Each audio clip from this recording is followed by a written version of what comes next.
ಹೇಳಪ್ಪ ನನ್ನ ಕಂದ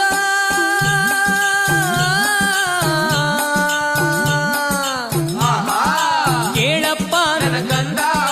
ನೀಲಿ ಸಿದ್ದಪ್ಪಾಜಿ ಮುಂದೆ ಕಲಿಯುಗದಲ್ಲಿ 7 ವರ್ಷದ ಬಾಲೆ ಋತುಮತಿಯಾಗಬೇಕು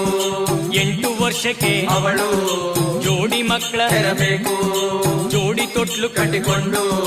ಜೋಗುಳ ಹಾಡಬೇಕು ಅಯ್ಯ ಅತ್ತೆ ಮಾತು ಹಿಂದಾಗಬೇಕು ಸೊಸೆ ಮಾತು ಮುಂದಾಗಬೇಕು ಸಿದ್ದಯ್ಯ ಸ್ವಾಮಿ ಬನ್ನಿ ಕಂದಾಯದ ಒಡೆಯ